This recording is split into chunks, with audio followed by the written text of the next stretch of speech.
Hi, everybody. Dennis Prager, and welcome to the Fireside Chat with Otto. I've never put it quite like that. But Otto gets as much mail as I do now, so it would just be wrong. Otto, all good? What do you say, little man? This is the guy. Otto is a source of great relaxation in the Prager home. His brother Snoopy, not blood brother, but love brother, is here as well. You don't happen to see him right now because he's way up toward the camera, but he might get up at some point. We didn't even know if this would work because Snoopy was actually in here and would not leave, but happily, one of the many young people who visit the house Snoopy is a big fan of his, so he got up. Anyway, that's the background on the dog situation in the Prager home. Welcome to my home. And what I do, I want to review this because I haven't mentioned this in a few weeks. That's all. But I've said it almost all the time. This is my chance to just talk to you spontaneously. There were no rehearsed lines. There was no teleprompter. Nothing. Just an ability given by this for me to talk to you from my heart to your heart and my mind to your mind. I've been talking for so many weeks now, months now, about social, political, and lockdown and virus issues. I feel somehow I have a little reprieve this week to give you some thoughts on the larger picture. And I'd like to talk to you about the sadness that I see with all the chaos in America at this time, and all the demonstrations and all of the riots and all of the anger, and it's completely made up. I feel like I have entered a make-believe world as when I read the news, watch what is happening. Let me put it to you very bluntly. Putting the virus aside, and I recognize that that's an issue, obviously, we were, until the virus, living in a golden age in America. A true golden age. People got along generally great. The economy was spectacular, better for everyone. We're preoccupied today with minorities, so just let me tell you, minorities had the highest unemployment rate since records of employment have been kept in the United States. Employment is not only important financially, employment is important for one's dignity, and I'm a big, big believer in dignity, and for one's character, which I'm also a big believer in. Work makes better people. When you think about young people who inherited a fortune from their parents, many of them are lost because they haven't worked. It's a big danger to give your kids a lot that they haven't earned. Maybe you've heard me say, my favorite verb in English is not love. Favorite verb in English is earn. Earn is the key to everything. You even earn happiness. There's no such thing as unearned happiness. There's no such thing as unearned self-esteem. People talk about self-esteem a great deal, but they don't talk about how do you get it? You can't be given it. You know, we give kids trophies for showing up at the game, but they didn't earn it. You don't earn a trophy for showing up. You earn a trophy for winning. I never won, so I never got a trophy. My brother won all the time. I walk into my brother's room when we lived together in our parents' house. He's 6 years older than me. And I would see his bookshelves lined with trophies. You came into my room. It was trophy free. So I simply learned, I didn't lament it.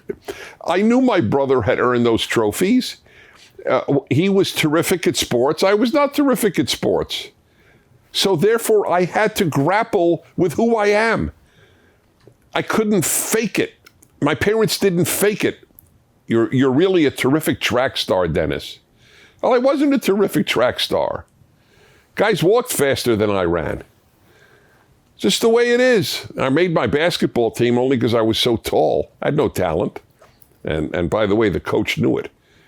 The night I made the team in high school, he announced, "Boys, it's going to be a bad year for this team. I really scraped the bottom of the barrel. Prager made the team." I don't know if I've shared with you my reaction to that. I remember it like it was yesterday. I was a sophomore in high school, and I had two reactions. This guy is a real schmuck, a real jackass. At the same time, he was absolutely right. I remember thinking both those things. He theoretically insulted and even humiliated me, but I'm very difficult to insult, especially if it's true. It was true. They did scrape the bottom of the barrel having me on the team. It was a blessing from my nature or from God that I lived with the reality of who I was. This I could do, this I'm not good at.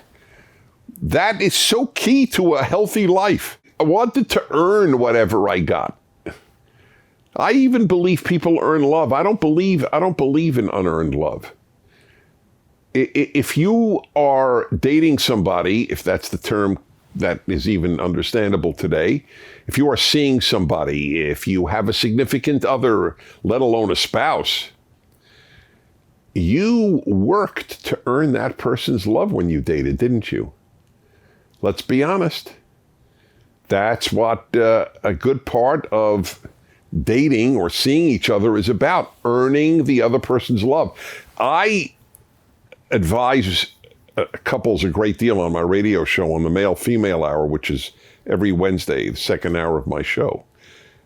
And I tell them you should continue dating your entire married life. You should work on earning your spouse's, your wife's, your husband's love the rest of your life. That's a beautiful thing to do. Don't take the love of your spouse for granted. I don't know where the idea came out, unconditional love. If you actually look, Google has a fascinating thing, how often words are used or have been used in America. I believe America might be the Western world or the English-speaking world. I don't know exactly, but it doesn't really matter. So I looked up unconditional love. In the early 1900s, it's almost at zero. And then, whoa, it is like a mountain. The amount of uses of the term unconditional love after the 1950s. Well, what does that mean? I love you no matter how you act? Who would you say that to? You abuse me, I still love you? You abuse others, I still love you? I mean, this thing wasn't about unconditional love, the opening remarks. I wanted them to be free thought, whatever came to my mind. This is a very important item. So earning is everything. So back to, how did I get there? Because of the importance of work. To earn money rather than to be given it. So I was talking to you about America being a golden age in a record percentage of Americans having a job, and how important that is to your dignity and how important it is to your character, that you are earning money. The worst thing is to be given it. I have friends, people I know, not only in America, who, because of the lockdowns in their countries and in America, have no job. So they're given a government handout. They are so depressed over getting money that they didn't earn. That is good for them. That is such a good statement on their part. By the way, I do believe this. I don't speak hyperbolically. I avoid exaggeration. So what I'm about to say may be wrong, but it is not an exaggerated point as far as I'm concerned. I believe it is harder for most people to get off the addiction to free money than it is to get off addiction to heroin.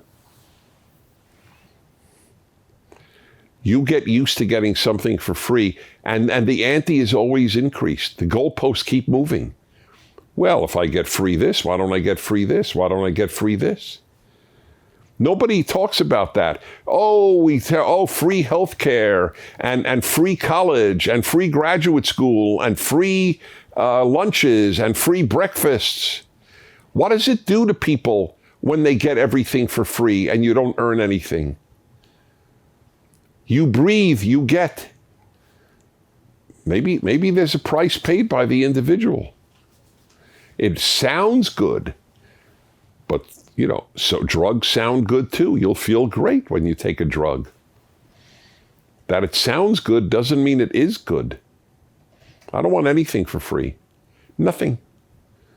I want to earn everything I have. It's a great feeling. That's a great feeling, where you earn everything you have. And then if you could support a family too, that's almost ecstasy. Support yourself, you support your family, you support your community. That was the American ideal. But it's been shattered by the idea that the government should take care of you, the government should take care of your family, and the government should take care of your community. It sounds very seductive, but it's catastrophic for the individual, for the society, and it always increases. They say, people run for office, and they run for office basically through bribery. You vote for me, I will give you the following amount of money. That's how it works, isn't it?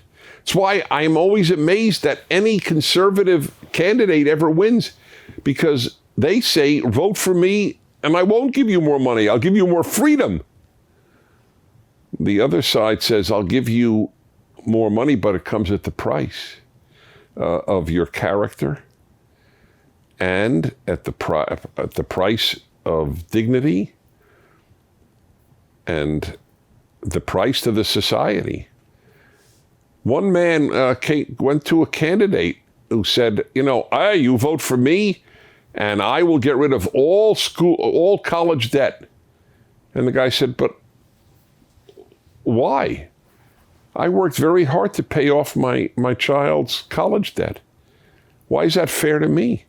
That the next guy gets his college debt erased, and I, the responsible citizen, paid the college debt that I took. Nobody forced you to take college debt, right? Nobody put a gun to your head and say, take out a loan.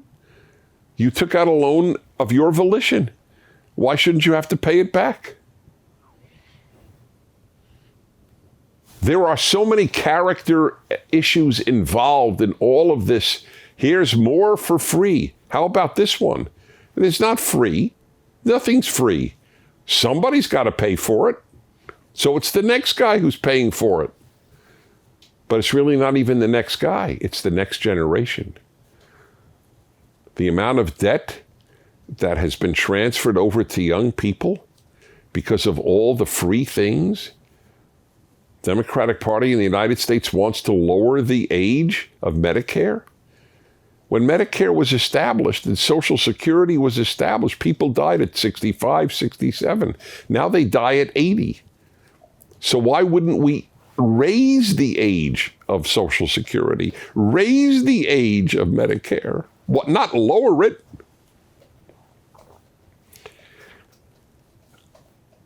These are ideas that are life-changing. The whole attitude towards society changes when you take that. We had a golden age. It's being ruined. And it's not even about, not just about race. By the way, the races in the United States actually get along great. That's the amazing thing. On day-to-day bases, blacks and whites and Hispanics and Asians in America, they get along great. That's the amazing thing. I am a real keen observer of human interaction. When I am at airports, for example, I watch the way people of different races interact. In the United States, it is so completely natural because basically most Americans don't give a damn. You're black, you're Hispanic, you're Asian, you're white. So what? Do we work together well or don't we work together well? End of issue. You care if your flight attendant is black or white? Who cares? I care if my flight attendant leaves me alone about my mask. To be perfectly honest, right now, that's my only concern. Do they bug me the entire time or don't they bug me the entire time? I know this sounds terrible, but I sit in the front row. I always get the front row. I'm breathing at a wall. And unless you believe the wall can get sick, it's not a particularly big issue. But anyway, if they ask me, I do it. It's a non-issue. But nobody cares. I mean, that's the joke. I want only Asian American flight attendants, or I want only white flight attendants. Who thinks that way? This is the feverish, made-up mentality of the people who, Americans are racist, whites are all racist. They haven't lived in other countries. And as I always ask on the race issue, how come 3 million black Africans moved to the United States in the last 20 years? And those are the ones that are allowed in. Not everybody who wants to come into America is allowed in. If the United States announced all Africans who wish to move to America can, I am sure 20 million would move here. Probably more. Why would all these people want to come to a country that is systemically racist? Are they dumb? Are they ignorant? No, of course not. It's just America is a terrific place for everybody. Not compared to utopia, but compared to the world. I'm going to put aside even all it's all created racial tension. I'm going to put that aside for a moment. Remember the gigantic march? Was it a Million Women March? Was that what it was called? The march in the early part of the Trump administration, vast numbers of women demonstrating about the sexism and anti-female misogyny in America. And I just remember thinking, in the history of Earth, where has it been ever better to be a woman than the United States? And then I use the term that I've used so often for the left. They're the drama queens of the society. What is a drama queen? It's a very interesting term. Even there were drama kings too, but the term is drama queen. These are people who are personally relatively miserable, unhappy in their lives, and they then blame it on society instead of looking inward. This is the key thing in life. If you have a troubled life, look inward.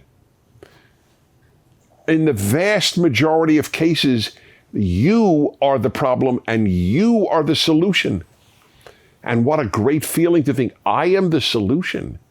Instead of marching against the free society. Really, if you're a woman in the United States, America is the reason you're unhappy? Do you understand how absurd that is? Likewise, if you're a black, it's America that is the cause.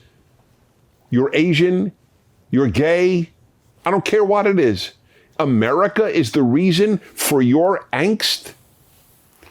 Well, anyway, it was a golden age, and we have more tension.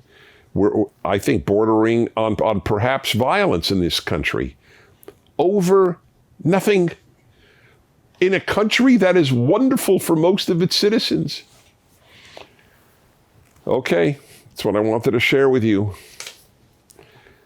Historians will look at this as the most bizarre eruption of a society in history. Okay, let's take a look at the questions, and we begin with video question. Hey Dennis, my name's Jonathan Morton. I'm a college student at the University of Idaho. I'm 19 years old, and I was wondering, what is a conservative argument against the idea that big government can work, but with the right people in charge? Thank you. Well, there are a lot of answers to that. First of all, it's a great question. And I'm totally glad you asked it. First of all, anything works with the right people in charge. A dictator works If you have a very wonderful, wise, honest dictator, that's called a benevolent dictator. That could work. The trouble is, where are you going to find these people? When people gain power, they don't generally become finer, kinder, and wiser. They become corrupt because power corrupts. There are a handful of people not corrupted by power, but how do you know who they'll be? Unless you trust human nature, which no system, Judaism, Christianity, I don't think there was an ideology in the world until the Enlightenment that held that human nature was basically good. I have railed against that a great deal because it is one of the basic flaws that will ruin us. The belief that there are these wonderful people that if you entrust awesome amounts of money and power to, they will only use it for the good of others. I don't believe they exist. I don't want such power. That's why I'm not on the left. I don't want power over you. And I don't want anybody to have power over me. That's why this country was founded, to have limited government, because the founders understood how flawed human nature is. That's the whole point. You're going to entrust all of that power to a handful of people because they're just spectacular? It's so naive as to be frightening. Okie doke. Let's go on. All right. Eric, 12 years old in New York. Cool. Which do you believe is the most harmful to society? Feminism, Black Lives Matter, or LGBT? You mean LGBT activism. I don't think LGBT is harmful to society. Feminism has been. Black Lives Matter as a group is a horrible group. And almost everybody knows that. But people are afraid to say it because the left holds people in fear. It's an anti-freedom, anti-American, anti-justice group. And feminism has done more harm than good to women and to men. The feminists can't, they're so woke, feminist organizations, they won't even defend girls who are losing athletic competitions against boys who consider themselves female.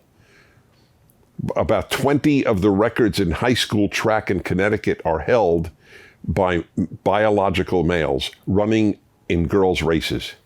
Is that fair to the girls? Just answer that question. If you even find the question difficult to answer, that is very troubling. It is not fair. Biological girls should compete against biological girls. This is no statement on whether a person identifies as the opposite sex. That is their prerogative in a free society.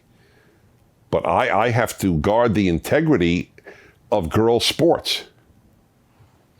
Why are there girls' sports? The whole reason for girls' sports is because of the biology issue, not the identity issue, the biology issue.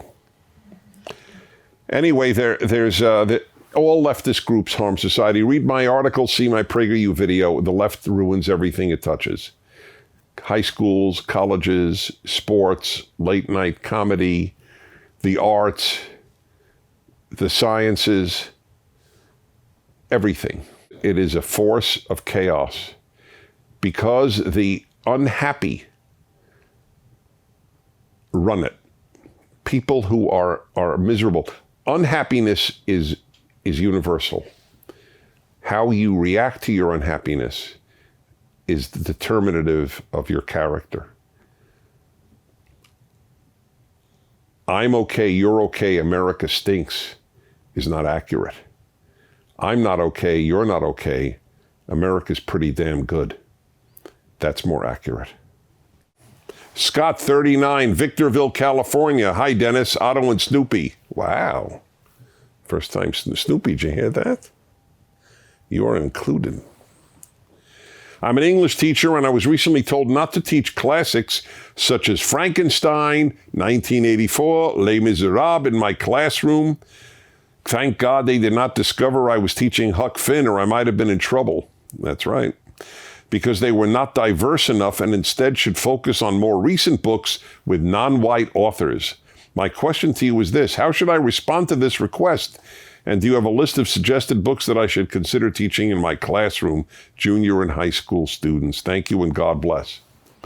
Well, I don't need to give you a list. You know as well as anyone. You know better than I probably what the great works are that people should study. The whole point of the West is we take things because of excellence, not because of ethnicity or color. That's the whole basis of Western civilization. If it's great, it's great.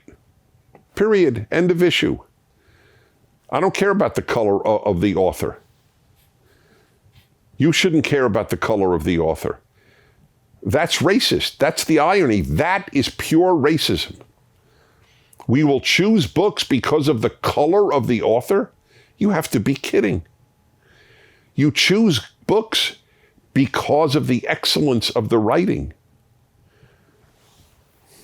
I'm into music, as some of you may know. I conduct orchestras periodically. I'm very involved in classical music. The greatest composers were overwhelmingly German, or if you want to include Austrian, but that's sort of part of the German tree. So what? So is that an insult to the French? Is that an insult to, to the Portuguese, or let alone to non-Westerners? Beethoven and Schubert and Bach and Schumann. I mean, it's a little, it's almost intimidating. Mozart. Okay, so what? What do I care? I care about the excellence of the work. I don't think, oh, wow, I just listened to Beethoven and Mozart is also a German, or Austrian, doesn't matter. And I won't listen to Mozart now because I listened to too many Germans tonight. Isn't that absurd? Is the Bible great or not great? The Bible was written by Jews. So, it was not written by non-Jews. So are there too many Jewish authors in the Bible? We'll drop Hosea and Daniel and Jeremiah and Isaiah. We're going to put in other people because there's just too many Jews in the Bible. The absurdity of it. And I feel for you young people. You are not going to get the greatest literature or the greatest music or the greatest ideas because they won't be chosen on whether they're great. They'll be chosen on the skin color of the person who made them up. I feel for you. It's a loss. Joseph, 18, Chicago, Illinois. What do you think about brands picking a political affiliation? Do you think that people will start to only buy brands that align with their political affiliation? For years I said on the radio, on my radio show, I can't stand Ben and Jerry. I think they're truly dumb people, and they're dumb, but they don't know they're dumb, which is a problem. And they are leftists. They're not liberals. But I always said, it doesn't matter. I believe you choose a product based on the excellence of the product. Whether or not Ben and Jerry are fools and leftists, it doesn't matter to me. I will still eat their ice cream. But once you start politicizing, like what if you come out with, anti-conservative chocolate? Then I it's like you're thrusting it in my face. What Ben and Jerry think doesn't matter to me, but if they politicize their product like Nike has, I'm not going to have Che Guevara strawberry. That's exactly the point, or Mao pistachio. People who murder tens of millions of people, I can't really celebrate them by buying a product that honors them. This is a very unfortunate thing. This is the politicization of everything and the ruination of everything. Listen, I listen to Wagner's music. Wagner was one of the biggest anti-Semites of the 19th century. Hitler loved Wagner. And I love Wagner's music. I listen to Wagner's music because I want the best music. irrespective of the views of the person who produced that music. That's my view. But if you look, obviously, if Wagner produced a Jews Should Die opera, I'm not going to attend a performance of the Jews Should Die opera. He didn't produce one, but I'm just saying. So if they produce ice cream that honors Mao or Stalin or Lenin, I don't know if they do, but I'm just giving examples. Then that would be too much for me. I think we're good, Dennis. We are. All right. Look, this was a lot of ideas, man. That's what I want to give you at every Fireside Chat. So great to hear from you. Thank you. On behalf of Otto, I'll see you next week. Thank you for watching this video. To help keep PragerU videos free, please consider making a tax-deductible donation.